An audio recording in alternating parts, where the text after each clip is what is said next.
श्री राम राजा दशरथ के पुत्र नहीं थे। जानिए कौन थे श्री राम के पिता।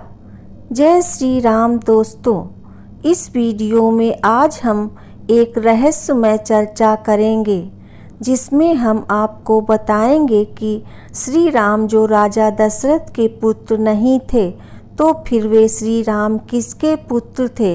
यह जानकर आप सब हैरान होंगे और शायद आपको विश्वास नहीं होगा कि राम दशरथ के पुत्र नहीं हो सकते।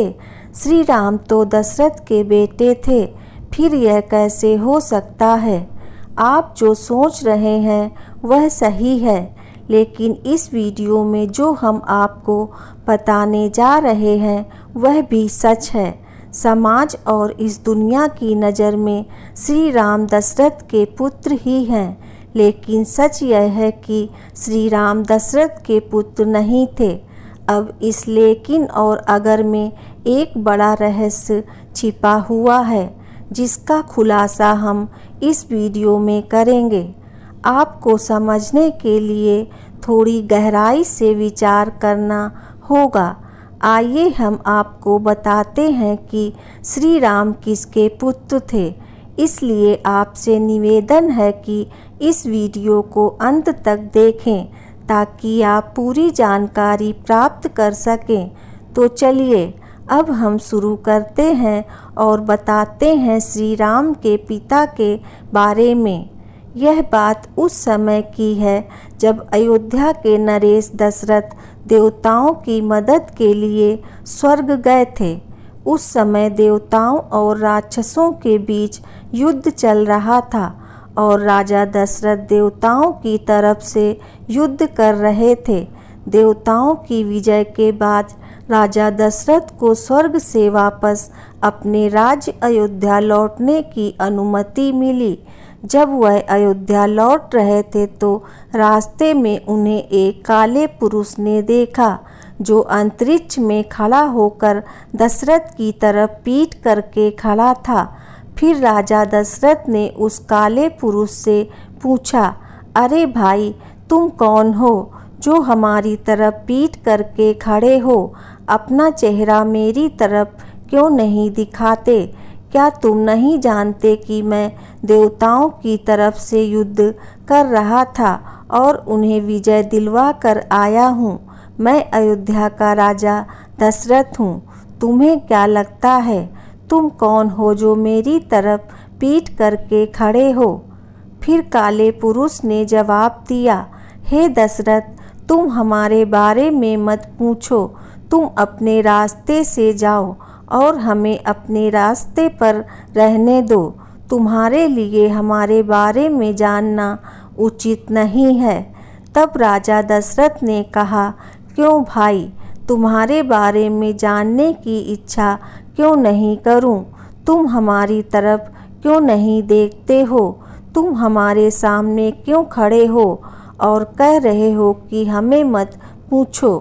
दोस्तों, काले पुरुष ने फिर कहा, हे अवध नरेश, मेरी बात समझने की कोशिश करो। मैं तुम्हारे ऊपर अपनी दृष्टि डालना नहीं चाहता क्योंकि तुम एक धर्मात्मा राजा हो। इसलिए तुम अपने मार्ग से चलते रहो और मुझे मेरी जगह रहने दो। फिर राजा दशरथ ने कहा, अरे भाई, फिर वही बात, हमारी तरफ क्यों नहीं देखते? मुझ में क्या कमी है जो तुम हमारी तरफ नहीं देखना चाहते? तब काले पुरुष ने कहा, ठीक है, तुम जिद कर रहे हो तो सुनो। मैं शनि देव हूँ और इसलिए मैं तुम्हारे ऊपर अपनी दृष्टि डालना नहीं चाहता। तुम धर्मात्मा राजा हो, देवताओं की सहायता से युद्ध किया है, परोपकारी हो। अगर मैंने तुम्हारे ऊपर अपनी दृष्टि डाल दी तो तुम्हें नुकसान हो सकता है। तुम्हारे प्राण भी जा सकते हैं और तुम इसे सहन नहीं कर पाओगे। दोस्तों, फिर दशरथ ने कहा, हे शनिदेव, अब तो मुझे आपका चेहरा देखना ही पड़ेगा। जब तक मैं आपको देख नहीं लूँगा और आप मुझे अपनी दृष्टि नहीं डालेंगे, तब तक मैं यहाँ से जाने वाला नहीं हूँ। शनिदेव ने फिर कहा, हे दशरथ, तुम क्यों बार बार जिद कर रहे हो? अगर मैंने तुम्हारे ऊपर अपनी दृष्टि डाल दी तो तुम्हारा कुछ भी अनिष्ट हो सकता है, तुम्हारे प्राण भी जा सकते हैं, और इसकी जिम्मेदारी कौन लेगा? तब राजा दशरथ ने कहा, हे शनिदेव, आप परेशान क्यों हो रहे हो? आप मेरे ऊपर दृष्टि डालिए, मैं इसके लिए जिम्मेदार हूँ। जो होगा वह मैं सहन करूँगा। राजा दशरथ ने थोड़ा अपने जुनून में आकर यह बात कह दी। और दोस्तों, कहा जाता है ना कि अगर इंसान कोई भारी से भारी काम कर देता है, चाहे वह युद्ध हो या कोई अन्य परिस्थिति हो, और उसे हल कर देता है, तो उस इंसान को थोड़ा अहम महसूस होने लगता है। जैसे दशरथ के साथ हुआ। वे थोड़े मद में आ गए थे। उन्होंने शनिदेव से कह दिया कि आप चिंता ना करें, सारी जिम्मेदारी मेरी है, बस आप अपनी दृष्टि मुझ पर डालें। दोस्तों, बार बार शनिदेव के मना करने पर भी दशरथ नहीं माने और जिद करने लगे।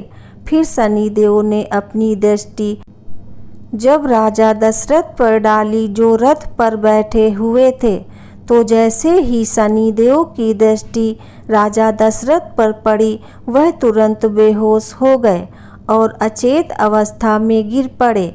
अब दशरथ अंतरिक्ष से गिर रहे थे और उधर गिद्धराज जटायु भ्रमण कर रहे थे। जटायु ने जब देखा कि राजा दशरथ अंतरिक्ष से गिर रहे हैं, तो उसने तुरंत उन्हें अपने पंजों में पकड़ लिया और धीरे धीरे जमीन पर उतार लिया। दोस्तों, फिर जब राजा दशरथ को होश आया तो उन्होंने जटायु को देखा और कहा, हे जटायु, मैं तुमसे बहुत प्रसन्न हूँ। तुमने हमारे प्राणों की रक्षा की है, तुम्हारे कारण हम बच गए। तुम हमसे जो चाहो मांग सकते हो, जो भी तुम मांगोगे मैं देने की कोशिश करूँगा। फिर जटायु ने कहा, हे अवध नरेश, अगर आप प्रसन्न होकर हमें कुछ देना चाहते हैं तो मैं एक ही चीज़ मांग सकता हूँ। मुझे ना आपका राज्य चाहिए, ना धन दौलत। मुझे सिर्फ आपके संतानों में जो बड़ा पुत्र हो वह मुझे दे देना, बस यही मैं मांगता हूँ। फिर दशरथ ने वचन दिया और कहा, जटायु जी, मैं आपको वचन देता हूँ कि हमारे पास यदि भविष्य में कोई संतान होती है तो जो हमारा बड़ा पुत्र होगा वह मैं आपको दे दूँगा। वह आपका पुत्र होगा, मेरा नहीं। दोस्तों, इसके बाद राजा दशरथ के यहाँ श्री राम का जन्म हुआ।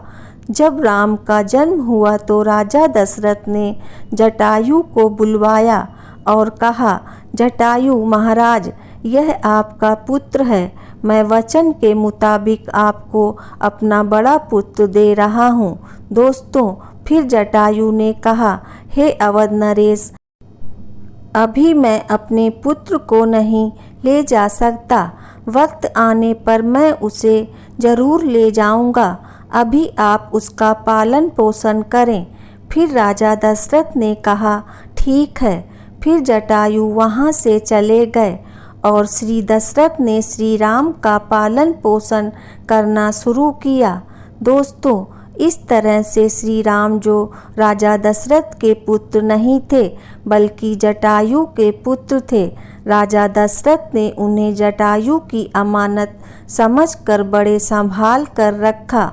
वे जानते थे कि श्री राम उनका बड़ा पुत्र नहीं बल्कि जटायु का पुत्र है, जैसा कि उन्होंने वचन दिया था। अब दोस्तों, आपको यह शंका हो रही होगी कि ऐसा कैसे हो सकता है। तो आइए, वैसे तो प्रमाण अनेकों हैं, लेकिन मैं आपके लिए ज़्यादा नहीं, 1-2 प्रमाण देती हूँ। जब विश्वामित्र को यह पता चला कि श्री राम का अवतार हुआ है, तो विश्वामित्र ने राजा दशरथ के यहाँ श्री राम को लेने के लिए यात्रा की थी। विश्वामित्र ने जाकर दशरथ से कहा, हे अवध नरेश, हम तुम्हारे बड़े बेटे राम को लेने के लिए आए हैं, क्योंकि इनकी हमें बहुत ज़रूरत है। जब श्री राम को विश्वामित्र ने मांगा तो राजा दशरथ श्री राम को देने से इनकार करने लगे। राजा दशरथ के पास राम के अलावा 3 और पुत्र थे, लेकिन जब विश्वामित्र ने श्री राम को ही मांगा तो राजा दशरथ ने श्री राम को देने से मना कर दिया। दोस्तों, उन्होंने क्यों मना किया? यहाँ पर तुलसीदास जी अपनी चौपाई में कहते हैं, चौथे पन पायो सुतचारी, विप्र वचन नहीं कहे बचारी। तुलसीदास जी अपनी चौपाई में कह रहे हैं कि जब विश्वामित्र ने श्री राम को मांगा था, तब श्री दशरथ ने कहा था कि मैंने चौथे पन में यह 4 बेटे पाए हैं, लेकिन हे ब्राह्मण देव, आपने जो यह वचन कहा है वह विचार करके नहीं कहा है। अगली चौपाई में तुलसीदास जी कहते हैं, सब सुत मोय प्राण की नाई, राम देत नहीं बने गुसाई। तुलसीदास जी के अनुसार श्री दशरथ ने कहा, वैसे तो हमारे लिए ये सभी बेटे प्राणों से भी प्यारे हैं, लेकिन श्री राम को देते हुए मुझे यह ठीक नहीं लगता, क्योंकि श्री राम हमारे बेटे नहीं हैं, यह किसी और की अमानत है जो हमारे पास सुरक्षित है। दोस्तों, यहाँ से समझने की बात यह है कि श्री दशरथ ने श्री राम को देने से मना किया, क्योंकि श्री राम उनके पुत्र नहीं बल्कि किसी और की अमानत थे। जैसे अगर कोई व्यक्ति अपनी कीमती वस्तु आपके पास रख कर जाए और फिर कोई अन्य व्यक्ति वही वस्तु मांगने आए, तो आप भी कहेंगे कि यह वस्तु मेरी नहीं है बल्कि किसी और की है, जिसे मैं आपको नहीं दे सकता। दोस्तों, दूसरे तरीके से जानते हैं कि श्री राम राजा दशरथ के पुत्र नहीं बल्कि जटायु के बेटे थे। जब राम का वनवास हुआ था तो श्री राम, सीता और लक्ष्मण वन में चले गए थे, जबकि शत्रुघ्न और भरत घर पर रह गए थे। फिर वन में जाने के बाद राजा दशरथ का देहांत हो गया और उनके अंतिम संस्कार का कार्य भरत ने किया। यहाँ पर एक महत्वपूर्ण बात यह है कि हमारे हिंदू धर्म में यदि पिता का देहांत हो जाए तो उसका अंतिम संस्कार या तो बड़े पुत्र को करना पड़ता है या सबसे छोटे पुत्र को। अब श्री राम, जो कि राजा दशरथ के बड़े पुत्र थे, वे तो वन में थे, तो राजा दशरथ का अंतिम संस्कार शत्रुघ्न को करना चाहिए था, लेकिन वह सबसे छोटे थे। फिर भरत ने ही क्यों राजा दशरथ का अंतिम संस्कार किया? दरअसल भरत राजा दशरथ के सबसे बड़े पुत्र थे, इसलिए उन्होंने ही राजा दशरथ का दाह संस्कार किया था। वहीं दूसरी ओर श्री राम ने जटायु का अंतिम संस्कार किया था, क्योंकि जटायु श्री राम के पिता थे। जटायु जो एक महान पक्षी थे, उनके पास संतान नहीं थी, इसीलिए श्री राम ने उनका अंतिम संस्कार किया।